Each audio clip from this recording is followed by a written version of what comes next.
Hello, everyone. Welcome back to the Dating After Divorce podcast. I have here on Zoom with me Dr. Manuela Powell. Dr. Manuela is a life coach for 40 plus women who are ready to start living the sparkliest, loudest, and most outrageously real years of their lives. After finally getting the memo that she was queer at the tender age of 47, she realized most women could use some help to come out of whichever bullshit closet they've been stuck in forever. And so she took it upon herself to be their soul fluffer. I love it. This is like the best bio ever.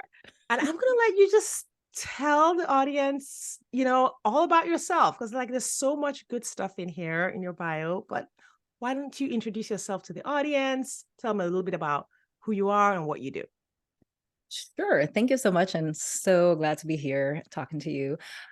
So as you said, I am a former breast cancer surgeon and working with women for 20 plus years, I realized that there was a lot of women who did everything right, meaning they ate their kale and they did the yoga and their Pilates, and then there they were in my office with cancer at 40.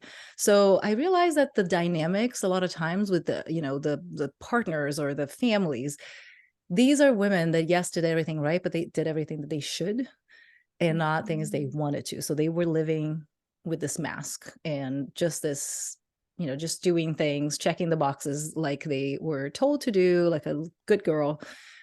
And so I realized that helping them get rid of that might even save more lives than actually the cancer surgery, because you might not have the cancer, because obviously we know that our mental state does contribute a lot to disease.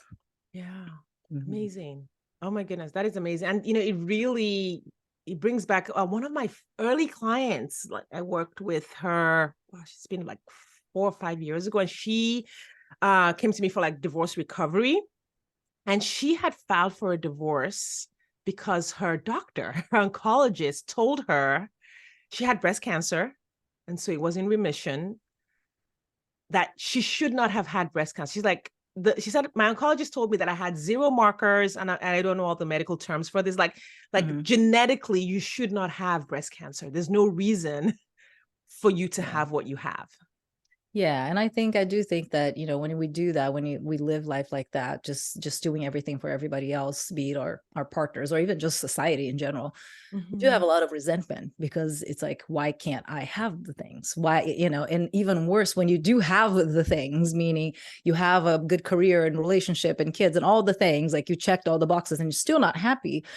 So then it's like, well, obviously there's something wrong with me, because they said that this is what I need to do to be happy. And here I am every night lying down in bed and being like, really? Like, that's it? Like, what's the deal? So that is a lot of what I call integrity, is just being on the outside the same as you are on the inside. And I feel like there's a lot of like your inner self knows that that is not right. Yeah. And that there's lots of things you're doing that go completely against what you believe and who you actually are. So I do believe that sort of resentment will have consequences to our health. Yeah. And this is such a common situation for women in midlife. Like this is God, like every yes. other, every ninth woman out of every 10, women has this story of like, I did all the things. Why am I here? Why am I divorced? Why am I unhappy? Why am I sick? Why am I like, what is your, I mean, I know we believe the same things about how we all got here, but I want to hear you tell kind of like, how did we all get here? Like, what's happening? I mean, there's one very simple explanation: the patriarchy. End of story. That's it. Done. Okay, we're good.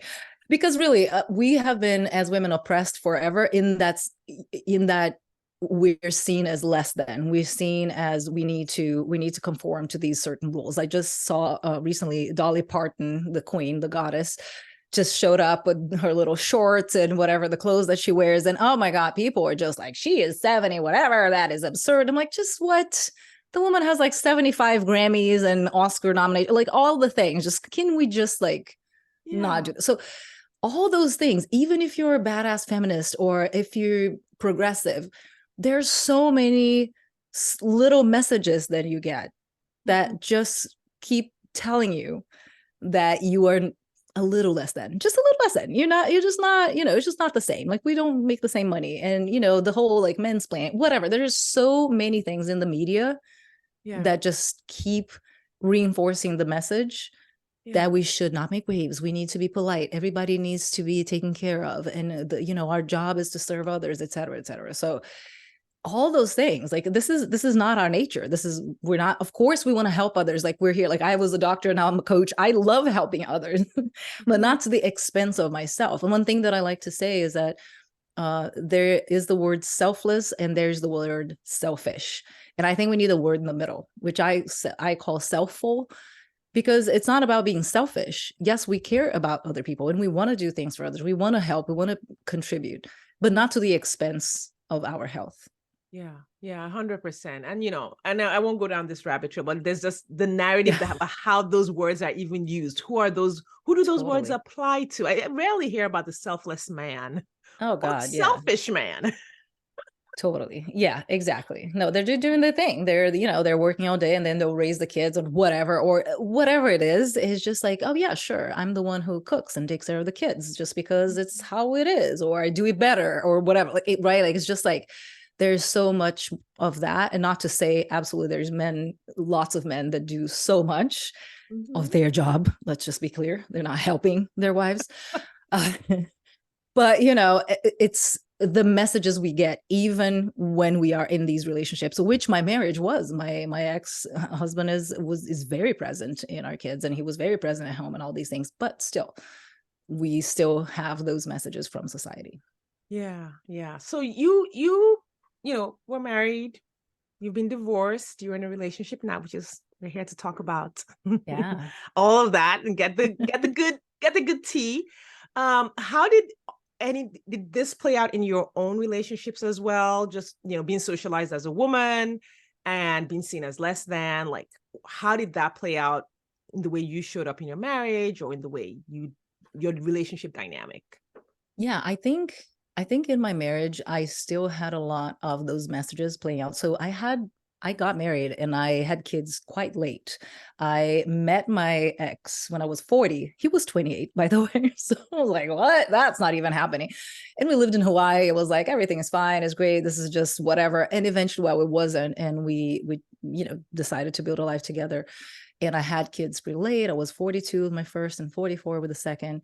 And I was like, it's gonna be fine. I'm a grown ass adult. Like, nothing is gonna change, which was super cute. But when I had my first kid, it really, motherhood was just like a bomb that exploded in my life. And we were living in Brazil at the time, so it was a little easier. My career was a little more manageable because I could really work part-time. And in Brazil, I had a maid and I had a nanny and I had my family and all that support that we get like that. And but it was so hard. I remember this one time that I had a maid and I had a nanny.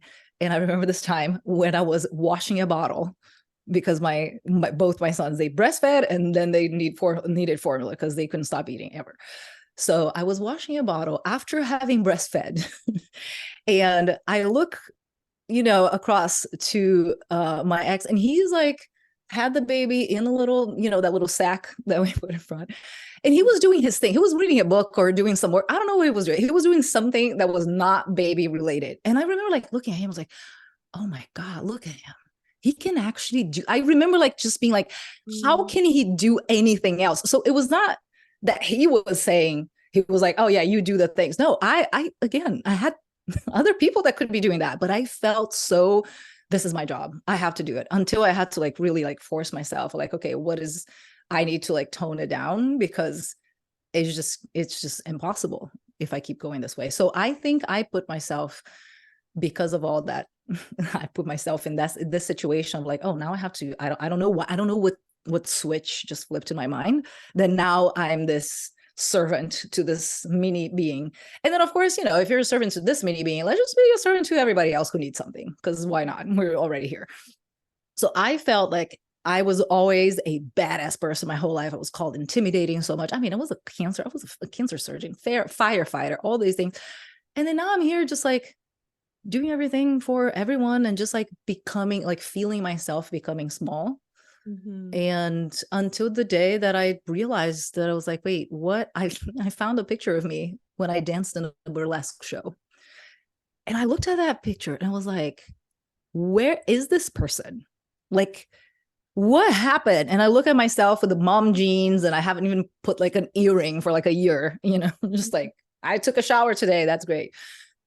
And I was like, what just happened to that person? I realized how much of my identity I let go because of motherhood. So that's when I started this whole like, okay, I need to get like coaching and all of that to get back to, okay, who am I really now that I am a mom? Like I have all these things, plus I have little homie humans. Yeah. So thank God for coaching, because that's what kind of made me go back to, okay, we can go back to, or even not go back, because now I never felt like I am right now. And I do think that 40s and 50s, you're like, you shed a bunch of things that we carry earlier, but it was really doing all the work that I did. And that's why now that's what I help people with, because I see how amazing it is when you don't have to live with those expectations and that weight. Yeah, yeah. And where do you think, like for you specifically, where did the expectation, that definition of motherhood as being this all-consuming identity shift? Do you know? I honestly, that was absolutely not what my mom taught me directly. She never said you need to be home and take care of your kids. Never once she did that.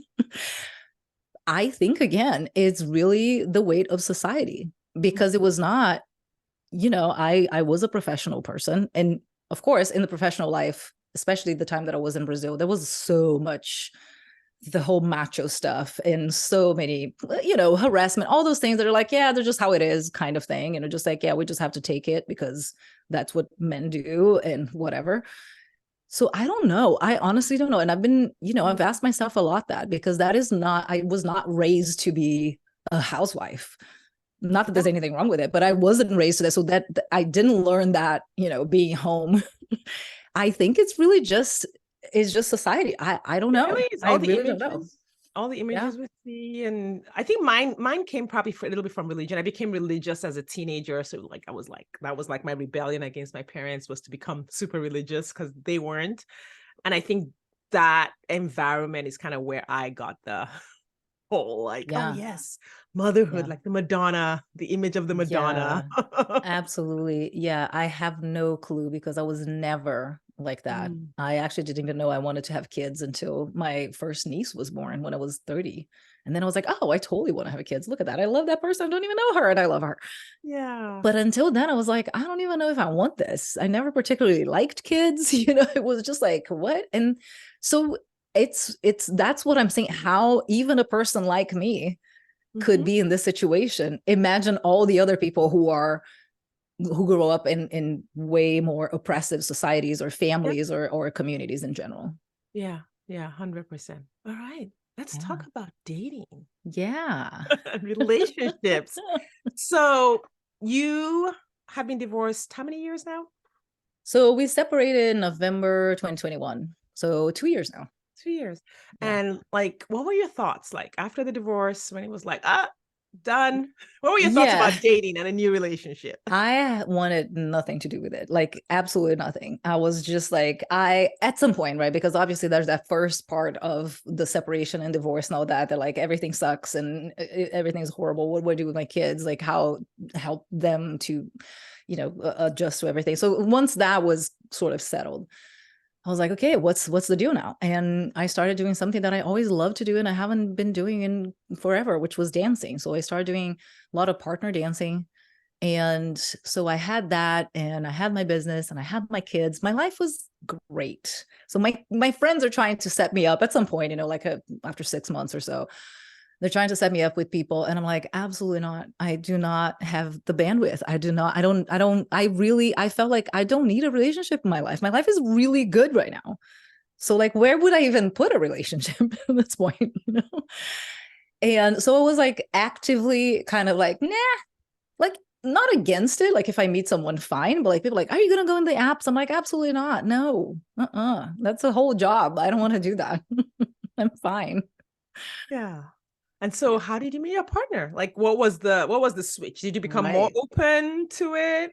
I honestly don't think, I think it was like, I'm open. I think at that point I was like, you know what? I know that like maybe like in a couple of years it's going to be great. I'm going to meet a great person. It's going to be awesome. But that was kind of like, I know this is going to happen because now I'm so happy with myself and I love myself, which was a new thing for me because I did not love myself before. So I was like, I'm just so satisfied with myself, with my life. So obviously that's going to happen in a couple of years.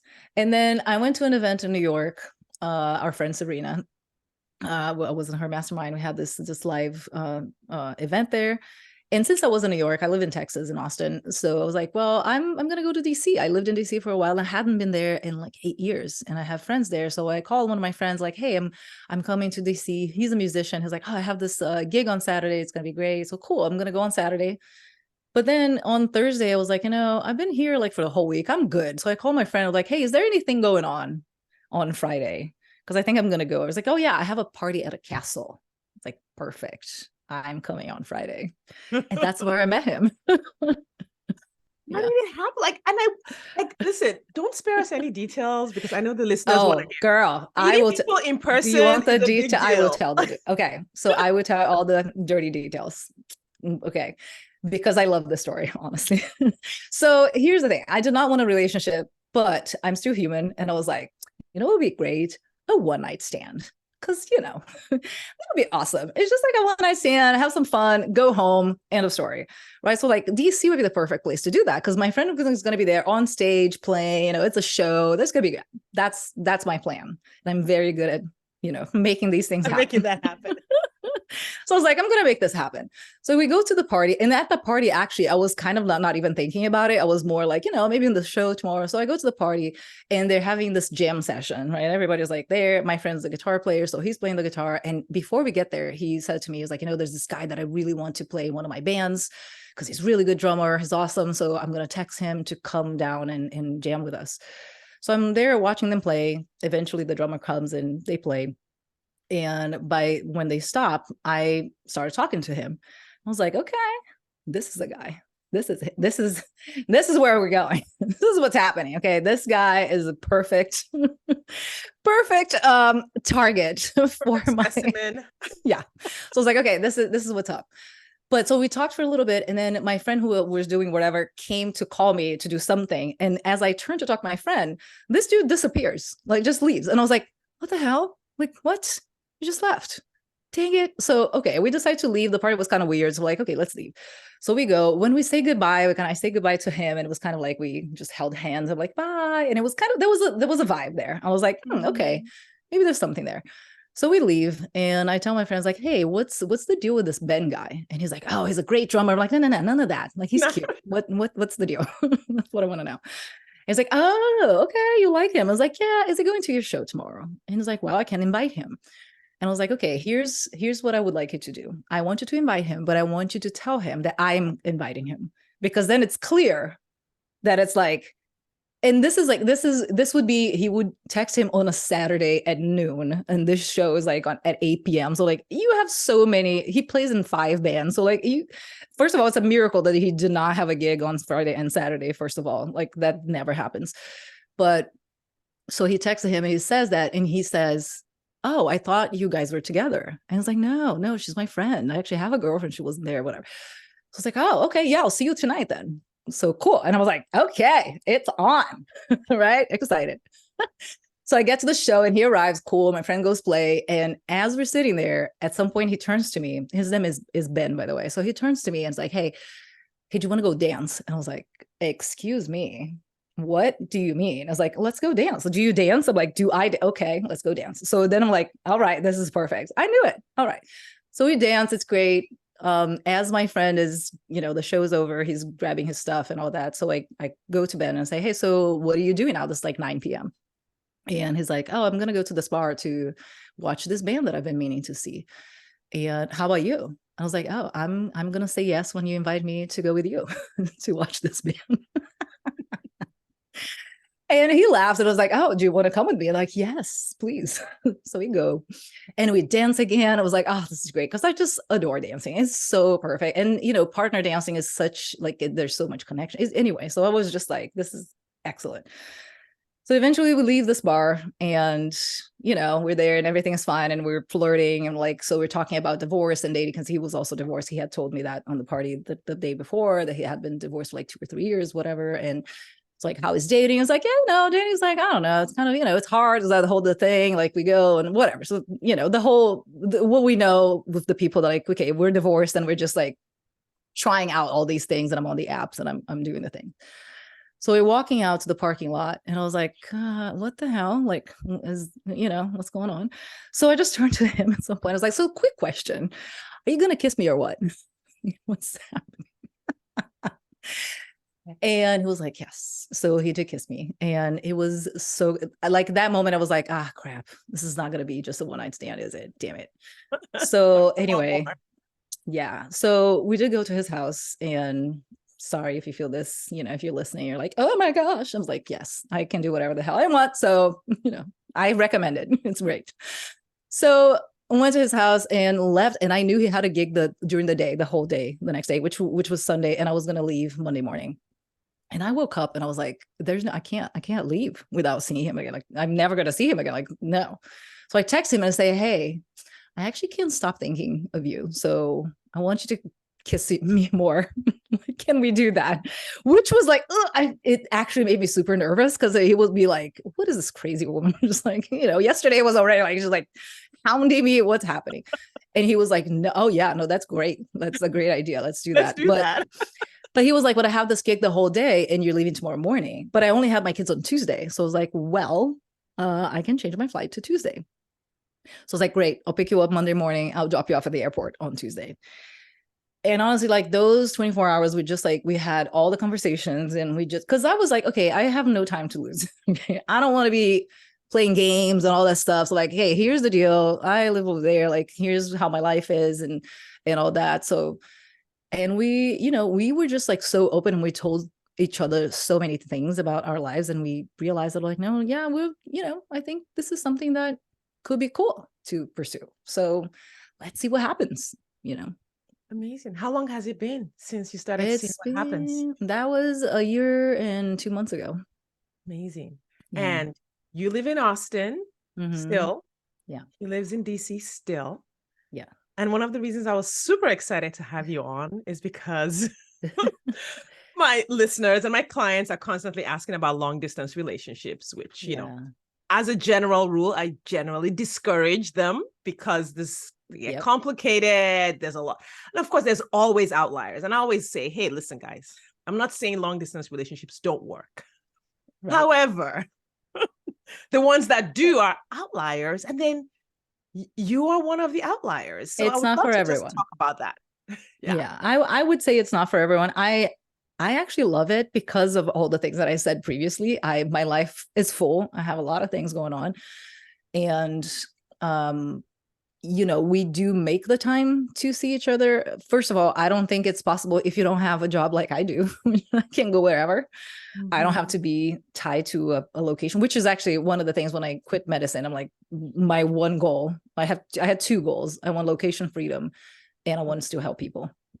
So because I didn't want to be, I had my whole life was slave to a place. So, if you don't have that situation, it might be so much harder. The other thing is that there are direct flights between Austin and DC or Baltimore. So that's also very, it makes things easier. So we do see each other at least once a month. With what I have with my ex, we have our kids one week on, 1 week off. He also travels a lot. So a lot of times, we just like, we make it work, but basically we see each other at least once a month. And I am actually the one who usually goes there because he has all the bands and all the gigs. So, it's yeah. And this is a choice and this is the choice I'm cool with because I love going there and I have fun and I enjoy it and I love the gigs and I love dancing. And now I know all the dancers that go to his gigs. There's a really cool group. So, I make it work. We make it work, but it's definitely not for everyone. Yeah. Why is it not for everyone? And like, I know all the reasons why I tell people this is not going to be for you. Well, like, I want to hear from, like, why is this not for everyone? Like, because there's a lot of almost like, I don't want to say higher thinking, but like more radical. Yeah, here's, Radical holding things loosely that has to go into that kind of relationship. yes, I think it wouldn't have worked for me in other phases of my life, especially the phase of my life where I was really insecure. And I, first of all, I was like, if I love a person, oh my God, if the person breaks up with me is the end of everything. I don't even know how I'm going to survive. Like that feeling of like the neediness and the I'm going to die if this person breaks up with me. I don't have that. I love him and I hope we don't break up, but I know I'm not going to die if that happens. Yeah. I know I will survive because I did many times before. And not only that, I really believe that I not only will survive, but I will meet another amazing person. I don't have a doubt about it. And I never thought that before. And I think it's because I didn't really love myself. So I think that is the first thing.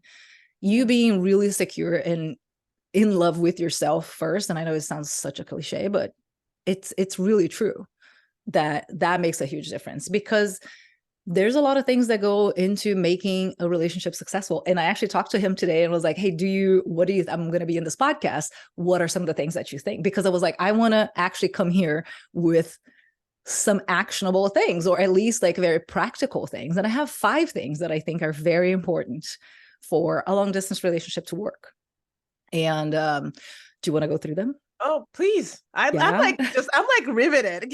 You just keep going. Okay, so the first thing, I think people need to make a decision when you meet someone who doesn't live in your same zip code, is this a relationship or is it an occasional hookup? Because it's going to be very different. A relationship will require a deeper connection. So you're going to have to do things like, you're going to, have to share kind of the boring, quote unquote, parts of your life. Like, we talk at least twice a day, if not more. We text a lot and we're just like, oh yeah, today, I just like, clean my bathroom or whatever. Like just the things that you would do if you were either living in the same house or at least seeing each other more often. Right. So that will, you need to like the same things, but also like be open to sharing those kind of things. So I haven't heard from him in 2 days. Panic. Right. Can I text him? Should I text him? Oh my God, if I text him, is he going to, please no. And this, I told him like right in the beginning, I was like, I'm not going to play games. If I want to text you, I'm going to text you. If I want to call you, I'm going to call you, because, oh my God, I just do not want to do that anymore, ever. Yeah. Would that work? Because I think some of the situations that happen that I've seen is, well, I haven't heard from him in 2 days. How do you handle if that, I don't know. Does that happen to us? Even in the beginning, I would think he was dead and I wouldn't send a search party to his house, because it was something that actually, that's number 2, which is to establish some agreements. I wouldn't call it rules. I would say agreements. And agreements may involve a lot of things. And this was something that we talked on literally the first date. We talked about it. Okay, how are we going to deal with this? So some things are like, how often are we planning to see each other? And, how is our daily communication going to look like? I just had a friend who called me recently because she met someone who didn't live in the same city as hers. Like, let's talk about it. And one of the things she was like, oh, should I text him? Should I not? And I'm like, listen, you guys have to decide like, what's the deal? Because if not, you can't play games 3,000 miles away. That is so hard. That's going to be so much more difficult to even establish a connection. I mean, I think actually these 5 things that I'm going to tell you are true for relationships, no matter where they are, but I think they're even more important if you're on a long distance relationship. So in part of also the agreement is not just how you're going to communicate, but also your boundaries, what is okay and what's not okay. In our case, we immediately said, I think monogamy is not cool.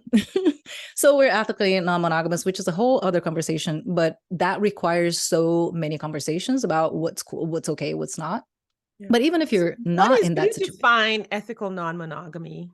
It's just that we are not, we are able to, and I mean, there's so many definitions. It just means we are not monogamous. So we can go and hook up with someone else. We can go on a date. We're not polyamorous. So I think polyamory is a form of ethical non-monogamy. We're not full on poly because we don't have other relationships, emotional relationships. I think that's the for us. And if that would happen, then we were going to talk about it. But I absolutely do not have the bandwidth for that. I keep saying, I was like, this is it for me. Okay. Yeah. But we can go on dates or whatever, like, and that is the kind of stuff exactly that you want to talk about, because it looks different to many people. You can say, I'm not okay. What does it mean for you to be non-monogamous? Right. Yeah. And what does it mean, if you're like, well, okay, you have a party and hey, I invited this person. Okay, is that a friend of yours or is that someone that you have an interest in? Because Mhm. I want to know before, and we have to talk about, hey, are you comfortable with this? Are you not? That's the kind of conversations that we need to have. Yeah. And that this is one of the reasons why I admire non-heteronormative relationships. I'm Mm, not in one. I have no desire to be in one, but I mhm. admire the fact that there's so much direct communication Yeah, and so many really great boundaries, because one of the things I have to correct with women all the time is, even you're saying, hey, we need to define what non-monogamy means for us. I think we need to define what a relationship is for totally. every relationship. Absolutely. I've Yeah. talked to women who are like, there's this guy that I'm seeing, and Hmm. how do I tell him what I need? And I'm like, define seeing. Right. And what it means is they went on one date and he's been texting her good morning and good night for a month. Yeah, that's not seeing. You saw him in the past one time. But she thinks she's in a relationship with him Right. as a texting every morning. So she defines it as that. And so she's trying to apply the rules of two people who are exclusive to this quote unquote relationship. I'm like, oh my God, we have so much work to do Yeah. in just Eh, knowing that we need to define our frames of reference. Yeah. And like what can happen with this friend of mine, she did get into a relationship with this person. And the guy told her immediately, was like, I don't want to have a relationship, and whatever were his reasons. And here, listen, I've done that. Not once, probably not even twice. Okay, I've done that. The person tells me I do not want to be in a relationship. I was like, what do you want to be in a relationship with me? Because I'm amazing. Sure, we're Yeah. cuddling. You And do. and I can feel you. You totally like me, whatever. Let's just, people tell you things, just believe them when they tell you things. Doesn't matter what's happening. They told you that. So anyway, in the end, it was like, oh, but we're texting every day, but like he seems to like me and all this. Just freaking ask him. Mm, And I actually say a lot, if we were all in the habit of just saying, hey, what do you mean by that?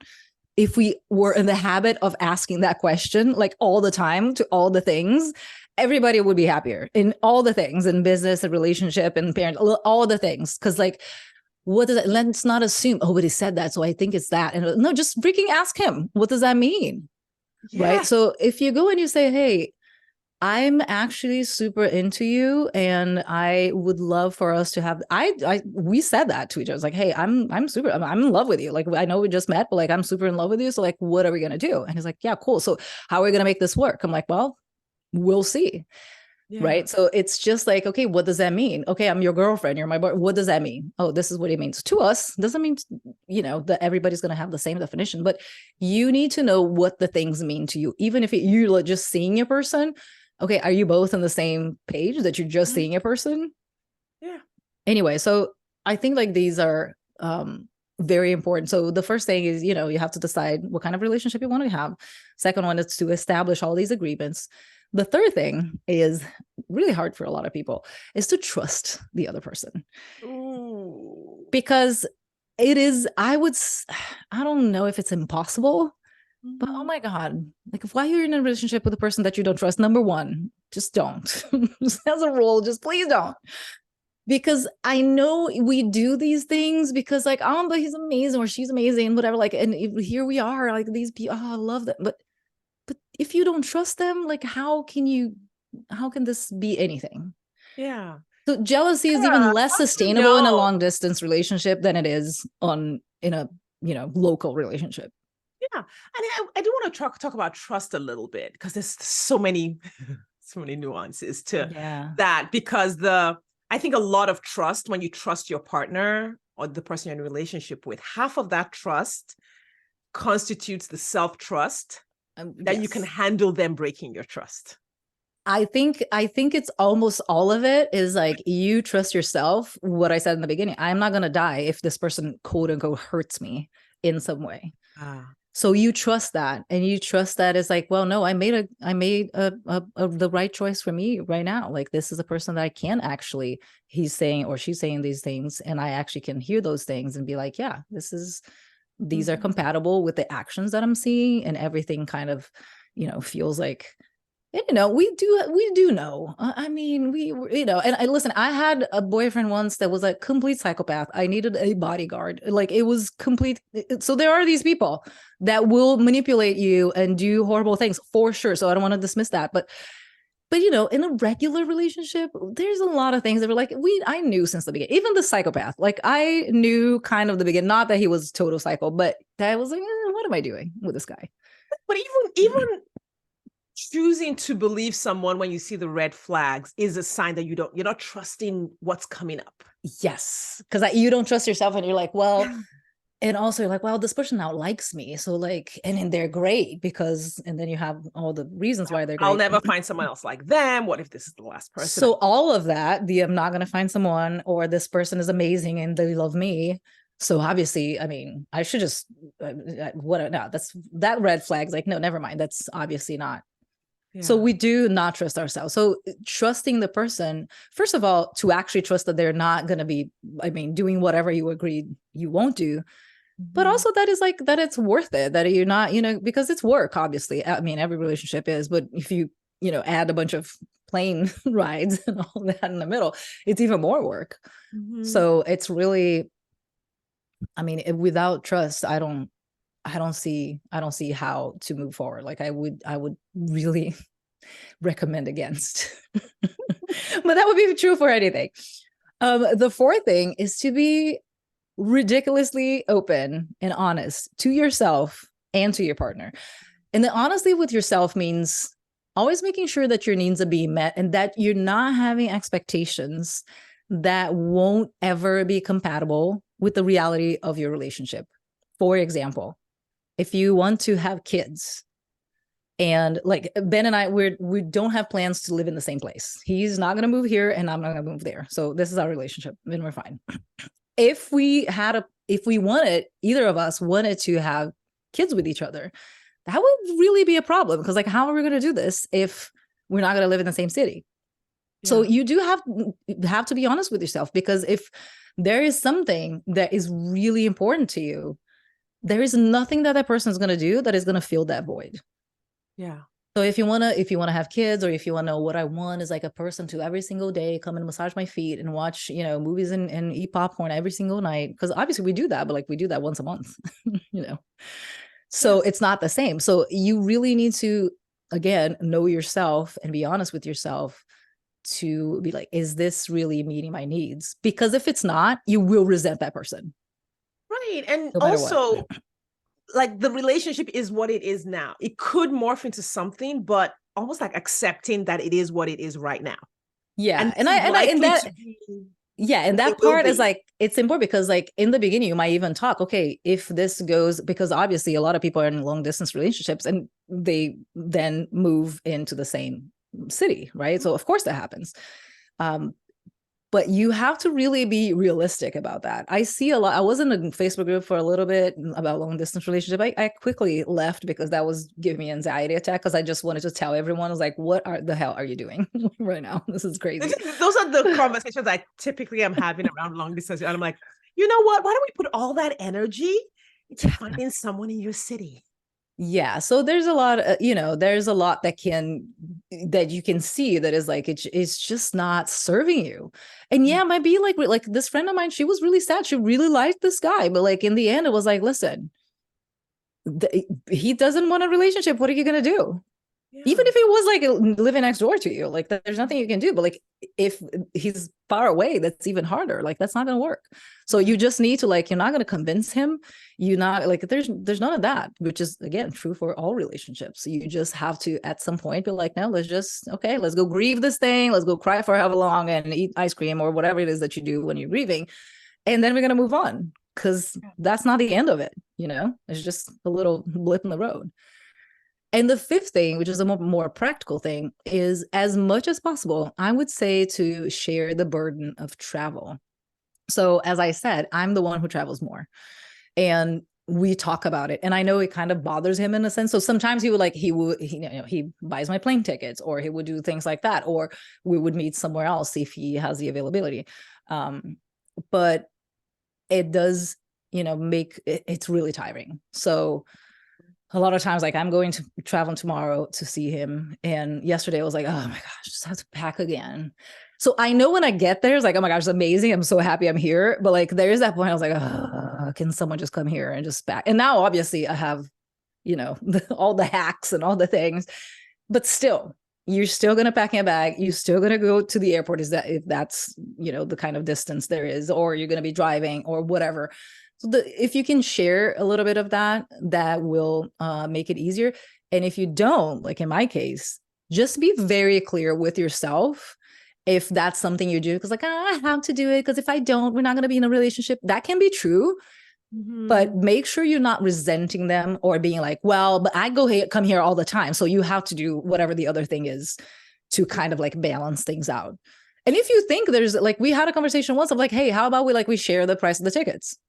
I was like, sure. Right. Like, let's do that. When you come, I'll pay for half of yours. And when I go, like, you pay for half of mine. So then it's like, okay, I'm not the one who's spending like this ridiculous amount of money all the time, And so there's just like really, you need to be really practical. And I say, oh, but that's not romantic. I'm like, well, it's not romantic. Like feeling like you're getting the short end of the stick, because that's not going to be sustainable either. It is romantic. I call it mutual reciprocity is very sexy. Yes, thank you. Exactly. It's one of the things I always ask my clients. I'd be like, so does this relationship feel mutually reciprocal? Like things are flowing both ways? If it does, yes. Yes. And that doesn't mean tit for tat also, because like with this, for example, with this part, it's like, no, it doesn't mean that I'm going to have this number of miles and you're going to have this number of miles. That's not what it means. But it means like, okay, I'm doing this, but that still is something that I am enjoying.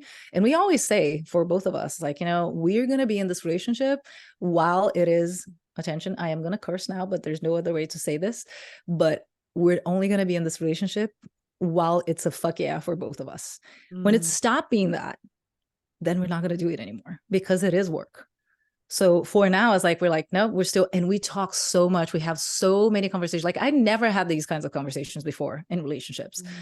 And the other thing that I always do is like, if there's something that bothers me, he's not perfect, I'm not perfect. So a lot of times we have to talk about things that are like, hey, this was not cool, or I didn't like this, or like, can we do this differently? I never had this kind of, I would be like, oh, this is so small, it doesn't matter. Let's just, that was one of the things that I did a lot in my marriage, totally on me.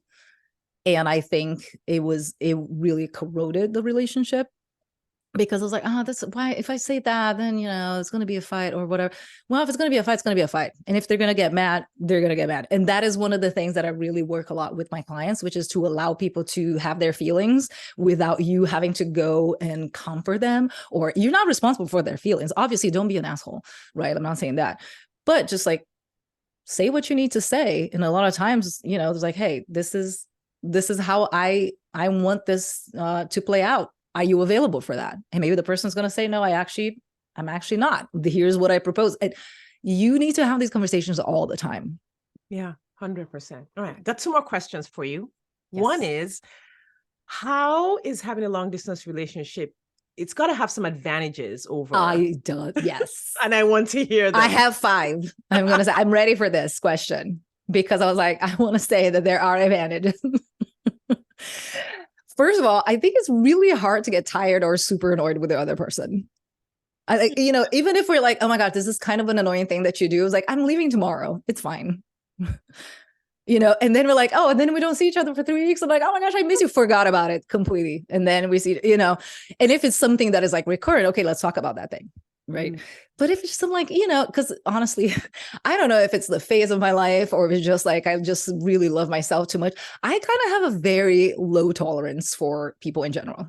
I just like, I don't, and I tell this to him and to anybody else, I don't know if it's going to change the future, but as of now, I do not foresee myself living with anyone that I have not given birth to. I do not want to live with people. I love living by myself. I love having my house. I love having like everything exactly the way I want. I'm super high maintenance and I love it. And he's obviously high maintenance, although he says he's not. He is, because he should. He's 60 years old. Like, come on. Like, you should be high maintenance at this point in your life. So you want the things the way you want, and I want the things the way I want. So for 1 week out of a month, perfect. We can do that and we can compromise, and it's great. It's so much easier to compromise when it's such a short time. So that's number one. Number two is that we do have like the new relationship energy, like most of the time. Cause it's always like, oh my gosh, we're going to see each other tomorrow. Oh my God, that's so exciting. You know, like it's great. And then we see each other like, oh, and it's, you know, it's just so different that at this phase, like after a year, more than a year, we'd probably be like more, you know, like, all right, we're just like, we do this. And instead there's always that, oh my gosh, like we're going to see each other tomorrow. It's going to be so exciting, you know. It can be more intense in a way because, you know, the week that we're together, like we're together all the time. And yes, I still work and do things, but like, because also his work is very, he, you know, he doesn't need to go to an office. Mm-hmm. We're together for that whole week for basically 24 hours, you know, every single day. So it has that, you know, intensity. And then another thing, which is really good, is that when you're not there, you have your independence, you can, you know, do your thing. And I think it allows for, especially women, we're so good at morphing ourselves into whatever the partner wants us to be, or even not even what they want us to be, but like if they like rock climbing, suddenly I'm like, I love rock climbing.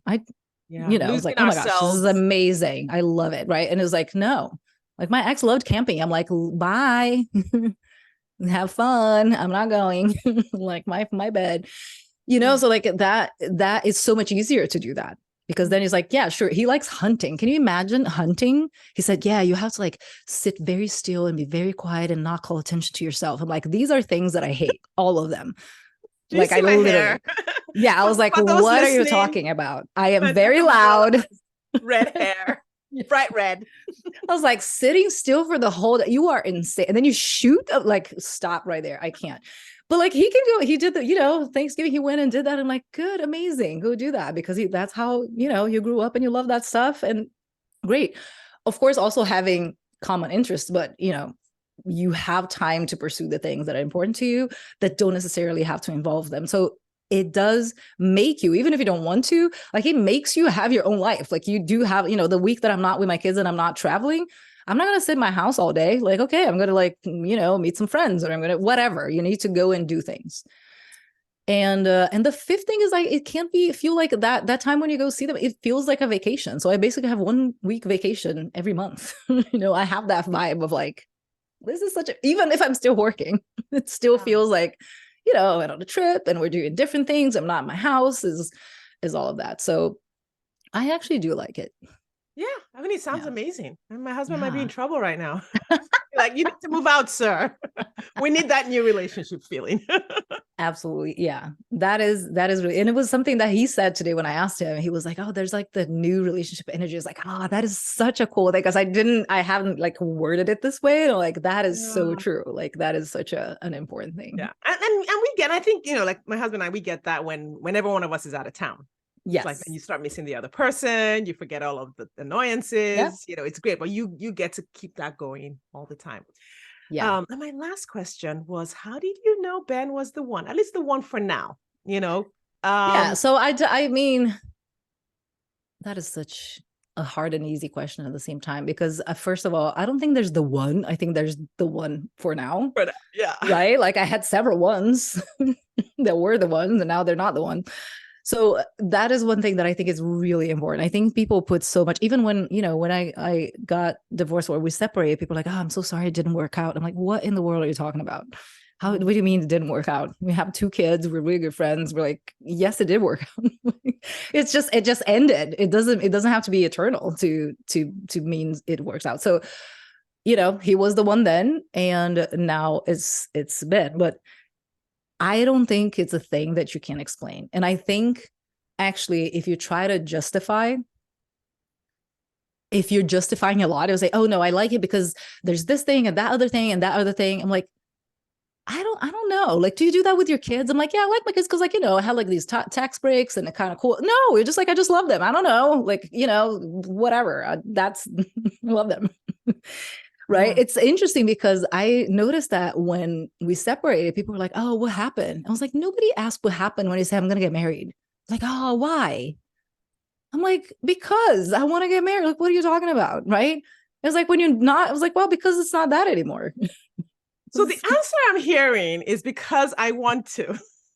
Yes, which is my whole brand, I think, at this point. And I think that is so important because we have such a hard time sometimes even knowing what we want, because we think we're supposed to want these things, right? One of the things like that, the conversation we have a lot, you know, about the non-monogamy thing is like, I remember this happening. He was like, you know, I'm feeling a little jealous.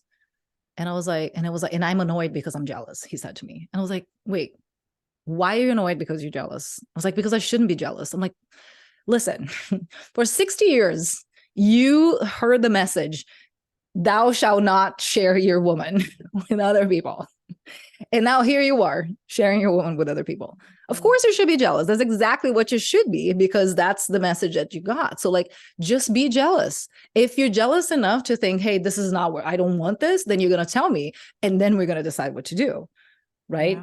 But like, it's not like I shouldn't be jealous. So one of the times that he went out with someone, and the first time we had just started dating, and he had already kind of like had this plan before we met. He was sort of dating this woman, maybe on and off. He's like, I'm just gonna, it's not it, so I'm gonna get out of it anyway. But it's her birthday, and I bought tickets to this concert, so we're gonna go. And I'm like, cool. So the day of the concert, I'm like, I start feeling a little, you know, like, what's going on? And I was like, okay, calm down. Let's see what's up. Why am I feeling like this? I'm like, oh, I'm jealous. Okay, what's that mean? Well, what, you know, because what if he goes out with her and he likes her more than he likes me? I was like, first of all, I don't think it's going to happen. Second of all, good for him. Like, cool, go be with her then. Second of all, what if they have sex and she's better at sex than me? Again, good for him. Go do that. Right. Like, great. That would be the choice if it's better. Right. Like, because if that happens to me, I'm definitely choosing the things that are better for me, just FYI. Right. So I thought that I was like, okay, so that's not it. And then in the end, it was just because I wanted to call him and talk to him, and I couldn't because he was somewhere else that he couldn't talk. So in the end, I was like, oh, okay, I can deal with that. Right. So it took that like that crushing feeling of like, I'm so jealous. And it just like, oh, okay. I'm just like, I just wanted to do something that I can't right now. All right, that's a little frustrating. I can honor this feeling and move on with my life. I don't have to be like, now this is horrible. So that is something that is really, I think non-monogamy is a great tool for personal development, because you really have to get in touch with all, like, you can go through, you know, through life in a monogamous relationship and never have to ask yourself these questions. But it's just so much self-awareness that you gain by being like, no, let me actually go through the rabbit hole of asking myself, why do I feel bothered by this now? Yeah. Amazing. Oh my God, what a great answer. I love it. And being able to say, I want this, I'm looking at it, I kind of want it, I'm going to go for it, is such a powerful move. It's not a move that women are socialized to make. Yeah. Right. It takes so much energy to lift off and be like, I'm going to name what I want, and I'm going to put my energy into getting what I want out of life. So thank you for modeling. One of the things that I would say, though, all those things that I told him, I was like, hey, you know, let's go. And like inviting him. I did not know if he was dating. At any point I asked him, hey, are you dating someone? Because like, I trust you to be an adult and not be, you know, a cheater. So like, I'm not going to be like, hey, so are you dating someone? Let me just make sure. I'm like, no, you take care of that stuff. I have nothing to do with it. Yeah. Right. And there's so many lessons. Like I didn't, you know, of how you like said, okay, we're going home together tonight, or like I have a phrase for it in my coaching practice. I call it dropping the hanky. I'm like, you got to drop the hanky for the guy. I think women are so afraid of becoming the pursuer, which those are just a whole lot of narratives that are out there. And I'm like, okay, fine. Yeah, you don't want to go grab him, club him over the head, and drag him into your cave. However, it's okay to indicate interest clearly in a direct way. And even if it's like I know it was very direct, but like at every point, like I know if at any point if he had not shown up to the show, and if he had said, oh yeah, actually I'm gonna meet someone else, I'll be like, cool, all right, Yeah. see you at some point. It's fine. So like when you do that, I think we don't, because we're really scared. I'm like, oh, what if he rejects me? Now it means something about me. No, maybe he already has another person or other plans, just meeting some friends, and he's not going to be, you know, a bad friend. And like, oh, now I'm going to drop all my friends because I whatever, right? It's just like, if you don't make it mean anything about you, that a person is rejecting you, because a lot of times, I would say most of the time, it has nothing to do with you. It's either just a lack of like, what, how do you know they're the one? I don't know, but you do know when they're not the one. And I also don't know what it is, but you know, like, that's not it. Yeah. Right. And there's nothing it's not because you're not cool or attractive or amazing or all that. I met so many people in my life. They're super cool and attractive and amazing. And I don't want to be with them. So good. Oh my gosh. We might have to have another conversation. Yeah, Like, get please. into more dating nitty-gritty, but I really just want to appreciate you for coming on today. Yeah, This that is was so such a great fun. conversation. Thanks for illuminating the insides of a long distance relationship and just Absolutely. letting us know, like, oh yeah, it's work, but it can be good also. Yeah, the thing is, like, there are no rules. All the rules are made up. Just Mm, even the rule that, you know, you say, oh, no to long distance relationship. Yeah, I mean, it's not, again, not for everyone. But just make sure to ask yourself, is this rule for me? Because maybe yeah. it's not. Yeah, 100%. All right. Dr. Manuela, can you please tell the listeners again who you work with, what kind of work you do, and how they can connect with you if they're interested in having a chat? Absolutely. I work with women, and I help them just be who they actually are. I help them get rid of all those beliefs that don't serve them. I call them the inner patriarchy, you know, the white dude that lives in our head saying that you're not good enough, and obviously there's something wrong with you, and obviously you shouldn't do any of these things, and of course it's too late and you're too old, and et cetera, et cetera. So I help them get rid of all of that so that they can have the life that they want. And the thing is, life is not going to be perfect. You know, like, the weather's going to be bad, the economy is going to tank, you know, people are going to die, get sick, whatever. But you really know, like, you learn how to deal with all those things in a way that make everything just be manageable instead of a hassle. And could you just spell out your website, social media handles for those who want to like follow you? Sure. So my website is my first and last name, Manuela Powell, Manuela Powell. And my handles on all the places are that, with DR in front. So Dr. Manuela Powell in all the places. Please come and connect with me. And if you are in a long distance relationship and you want to, like, oh my gosh, I don't know, I just go DM me and we can have a chat, and you know, we can decide together if it's like, is this something that's serving you or not? Because a lot of times it's hard to look from the inside. Yeah, 100%. And we'll have all of those links in the show notes. Listeners, we just want to thank you for your time and attention today. I know we had a longer episode today, but it was so, so good. Dr. Manuela, thanks for your time. We appreciate it. And listeners, if you have not purchased the Core Values Dating Blueprint, I want you to go in the show notes and check that out. It's my brand new mini course. It is $47. I think that's the price. Oh my God. It's been I just got back from vacation, y'all. Forgive me. It's $47. If you've been following my work and you're interested in my work and you're like, I really just want a little taste of what it looks like. It is the very tippy toe beginning of the work that I do with my clients to get their core values out onto their dating profile. You're going to love it. So check that out. It's been wonderful talking long distance relationships with Dr. Manuela Powell, and we will see you next time. Thanks for having me.